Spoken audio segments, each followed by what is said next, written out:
Hallo und herzlich willkommen zu einer neuen Folge vom Podcast Software Testing. Ich habe wieder eine kleine Sonderreihe geplant und zwar möchte ich euch gerne die Community-Partner des Podcasts vorstellen. Ohne die Partner wäre der Podcast in dieser Form gar nicht möglich und da möchte ich mich an dieser Stelle noch herzlich für die Unterstützung bedanken.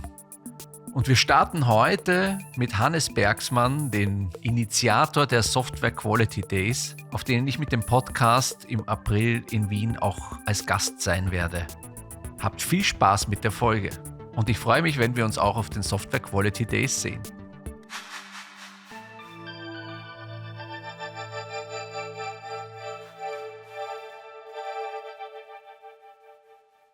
Hallo Hannes, schön, dass du im Podcast bist.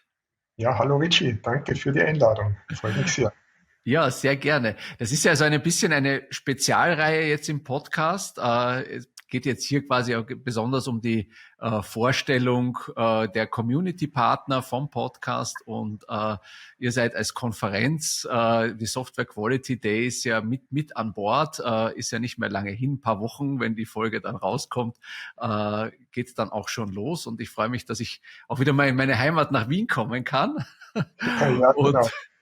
Ja, und da wollen wir einfach mal ein bisschen uns auch unterhalten über die Konferenz und vor allem natürlich auch ein bisschen die Hintergründe erfahren, wenn wir dich als Initiator schon hier im Podcast haben. Und ja, da starten wir vielleicht gleich rein. Software Quality Days, heute ja was ich mal, eine etablierte Marke in der ganzen Testing-Community im deutschsprachigen Raum. Seit wann gibt's denn die? Wie hat denn das angefangen? Erzähl mal. Naja, die Konferenz gibt es seit 2009 und findet heuer zum 15. Mal statt. Mhm. Und ja, wie ist das Ganze gestartet? Ich habe so 2008, 2009 in Österreich war das, da hat es verschiedenste kleine Networking-Veranstaltungen von Vereinen und Firmen gegeben, mit Spezialthemen, so ja, wenig Teilnehmer, 20 bis 50 Teilnehmer in der Größenordnung. Und ich war ja in vielen dieser Vereinigungen auch mit dabei. Und dachte mir damals, ja, wäre doch super, wenn wir in Österreich so eine größere zentrale Veranstaltung hätten und nicht lauter so kleine Veranstaltungen, die so eine Fachkonferenzcharakter hat und viele dieser Themen abdeckt. Und dann haben wir das einfach gestartet, auch mit ein paar Partnern gemeinsam und es hat uns damals eigentlich total überrascht, dass gleich auf Anhieb bei der ersten Konferenz über 200 Teilnehmer gekommen sind. Und seitdem hatten wir immer so jedes Jahr ein Wachstum, moderat und organisch, das nur durch Corona einmal ein bisschen eingebremst wurde. Ja, also das ist ja schön, also tolle Initiative und so lang schon am Markt. Ne? Und wenn ich denke, damals, ich weiß nicht, bei einer der ersten Konferenzen habe ich selber auch mal sprechen dürfen. Es war schon auch eine tolle Atmosphäre und da auch mal so ein bisschen mehr Menschen gerade im Wiener Raum auch mal zusammenzubringen für so eine Konferenz. Ne? Das hat schon viel Freude gemacht auch, ja. Wie ist denn wenn du da jetzt so drauf schaust, was sind denn so die Highlights für dich auf diesem Weg jetzt gewesen? Ich meine, 15 Jahre, das ist ja jetzt auch schon eine ganze Menge. Ne? Hast du da so ein paar Sachen, wo du sagst, das hat die Konferenz immer besonders gehabt oder das ist so ein besonderer Teil der Konferenz?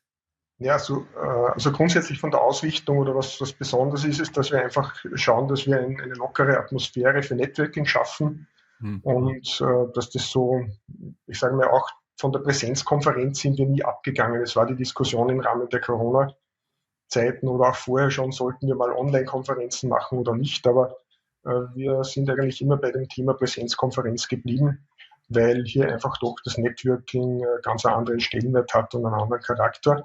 Und was für uns jetzt von der Konferenz eigentlich gegenüber, ich würde mal sagen, allen anderen Konferenzen, die es so am Markt im Dachraum oder vielleicht sogar europaweit gibt, das ist einfach das Thema Scientific Track. Also wir haben von Anfang an mit Universitäten zusammengearbeitet und haben mindestens einen Track, der auch Scientific-Vorträge beinhaltet, also wirklich ja, hochqualitativ und tief in die Materie hinein aus der wissenschaftlichen Sicht und das gibt es sonst nirgends.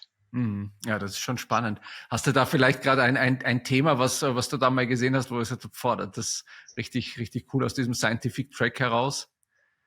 Ja, da gibt es so viele Themen, also da kann ich jetzt gar nicht so direkt eines rausgreifen, was wirklich so jetzt charakteristisch wäre, sage ich mal. Aber es kommen halt Studenten von aller Herren Länder, also weltweit sozusagen wird das auch ausgeschrieben. Ja. Und unsere Partner hier, das ist im Wesentlichen die Uni Wien und die Uni Linz und auch das Fortis in München, nachdem wir die Konferenz ja auch mal in München gehalten hatten, letztes Jahr zum ersten Mal. Ja. Die unterstützen uns hier und haben eben weltweite Netzwerke im wissenschaftlichen Umfeld. Ja, ja. Ah ja, super. Jetzt 15 Jahre, da hat sich ja auch ein bisschen was getan. Wie groß ist die Konferenz denn heute oder wie viel Teilnehmer, Speaker erwartest du denn? Ja, also von der Teilnehmerzahl sind wir mittlerweile so auf etwa, ich sag, 350 Teilnehmer circa gewachsen. Mhm. Tendenz eigentlich jedes Jahr moderat steigend. Aktuell rechnen wir jetzt mit knapp 400 dann bei der nächsten Konferenz. Mhm. Es ist nur durch Corona mal unterbrochen worden oder war ein Dämpfer, wo wir weniger hatten, aber ansonsten ist es immer moderat gewachsen. Ja, von den Speakern her haben wir zwischen, ich sage mal, 5 bis 6 parallele Tracks. Heuer 2024 geplant jetzt mit 6 parallelen Tracks, circa 60 Speaker, Mhm. also die wissenschaftlichen und die Practical Speaker zusammengenommen. Das ist so die Größenordnung. Mhm. Ah ja, und die Speaker, also das macht ihr ja auch ganz klassisch über ein Call for Paper, wo man sich bewirbt. Ja. Wie funktioniert das? Wie läuft das bei euch ab? Also wir haben Call for Paper circa ein halbes Jahr vor der Konferenz etwa startet das. Also in dem Fall Konferenz ist im Frühjahr und Call for Paper startet im Herbst, September, Oktober. Dann gibt es eine Zeit von circa 1,5, 2 Monaten, wo die Papers eingereicht werden können. Parallel, also es gibt einen Practical Track und parallel dazu gibt es dann auch für einen Scientific Track die Ausschreibungen des Call for Papers, was halt von der Uni gemacht wird, dann über ein eigenes Einreichsystem, da es, ich sage mal, wissenschaftlichen Standards natürlich genügen muss. Mhm. Und das einfach vom Einreichssystem, sage ich mal, noch einmal ein bisschen herausfordernder ist, einfach auch von dem, was an Papers und an Inhalten mit eingereicht werden muss, wird dann wissenschaftlich natürlich von einem Komitee bewertet. Mhm. Und wird auch im Springer Verlag, und das ist auch besonders bei uns, das wird dann auch publiziert im Springer Verlag, also die Conference Proceedings. Und das ist schon, sage ich mal, ein gewisser Ritterschlag auch für die Konferenz und für den Scientific Track, weil nicht alles sozusagen beim Springer auch angenommen wird, sondern wirklich nur hochqualitative Papers. Ja, das ist natürlich auch echt eine tolle Sache und steigert die Qualität natürlich auch der Vorträge, die da sind, der Einreichungen und die man dann natürlich dann da auch auswählt. Ne? Ja. Ich kann mich erinnern, so was für mich immer auch ein Highlight bei den Software Quality Days waren ja auch mit die Keynotes, weil die immer so ein bisschen auch anders sind. Ne? Ja. Also das sind jetzt nicht klassische Testing-Qualitätsthemen. Ne? Ja, da haben wir so eine eigene Philosophie auch. Also grundsätzlich haben wir schon fachliche Keynotes auch. Es ist am ersten Tag typischerweise ein sagen wir, bekannter Speaker aus der praktischen Community und es ist am zweiten Tag meistens ein Scientific Keynote, die von den Wissenschaftlern gestellt wird, also ein Professor oder Professorin, die hier vorträgt. Und am zweiten Tag, am Ende der Konferenz sozusagen, haben wir eigentlich so die Philosophie, dass wir den Teilnehmern was mitgeben möchten, was jetzt nicht unbedingt nur ein fachlicher Input ist, sondern was die auch mitnehmen, für sich persönlich was mitnehmen können. Also es ist für uns wichtig hier, ja, da hatten wir schon vom Kabarettisten über Persönlichkeitstrainer, über Motivationstrainer, verschiedene sozusagen Sprecher, die wirklich toll sind und das kommt auch immer sehr gut an, dann, dass man einfach am Schluss nochmal was mitnimmt für sich selbst auch. Und verrätst du uns auch, wer dieses Jahr dabei ist? Ja, das steht im Grunde auf der Website. Also in dem Fall wäre es gut, wenn alle, die sich dafür interessieren, auch mal unsere Website besuchen und sich das dort anschauen, wer die tollen Keynote-Speaker für heuer sind. Gut, dann verraten wir das hier an der Stelle nicht. Dann darf jeder selber. Ich habe ja schon nachgeschaut und ich finde es super. Ich freue mich dabei zu sein dieses Jahr. Ja. Du hast gesagt, also es zeichnet ja die Software Quality Days auch mal das Thema Networking aus und wir haben ja im Vorgespräch auch schon gesprochen, gibt es ja dieses Jahr auch noch ein bisschen was Besonderes, ne, das noch mehr zu fördern. Ja, genau. Also grundsätzlich ist ein wirklich schönes Networking-Event am Abend, wo es dann auch Buffet und Verpflegung gibt und alle ganz locker bei diesem Networking zusammenstehen können und den Abend gut ausklingen lassen können. Aber als besonderes Highlight heuer haben wir auch ein Business Speed Dating eingebaut.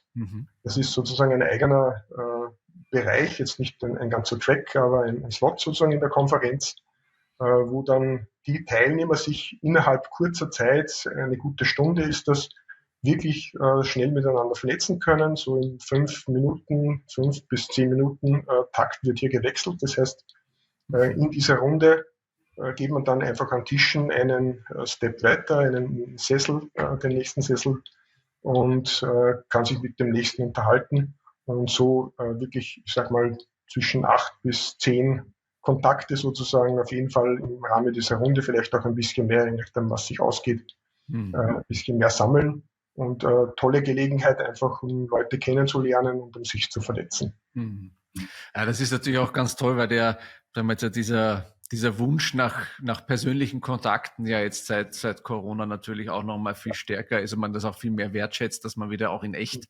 zusammentreffen kann. Und das finde ich auch super, dass ihr da den Raum schafft, wirklich da auch diese Interaktion zu haben und nicht nur von einem Track in den nächsten zu sprinten und dazwischen noch einen Kaffee reinzugeben. Also es sind auch die Pausen bei uns länger als vielleicht bei manchen anderen Konferenzen. Das haben wir auch bewusst so gewählt, einfach um diesen Networking-Charakter nochmal hervorzuheben und zu betonen, weil ich sage mal, fachliche Inhalte kann man sich wahrscheinlich irgendwo auch auf YouTube oder anderen Plattformen durchaus selber auch anschauen, wenn man bestimmtes Thema, zu einem bestimmten Thema speziell was sucht, aber einfach so, ja, dieser Charakter des persönlichen Treffens und Austausches, das kriege ich halt nur auf einer persönlichen Konferenz. Ja, auf jeden Fall, ja. Jetzt gab es ja auch noch eine andere, sagen wir, Neuerung in der Historie der Konferenz, und zwar, ihr habt ja auch mal den Ort gewechselt, ne? Ja, genau. Das war ein bisschen ein Experiment. Also wir hatten ja die Konferenz jahrelang oder über ein Jahrzehnt in Wien, wo das auch immer schön sich etabliert hat und hatten dann in der Zwischenzeit auch relativ viel Besucher aus Deutschland und auch aus umliegenden Ländern, aber aus Deutschland die meisten sozusagen, die jetzt nicht aus Österreich waren.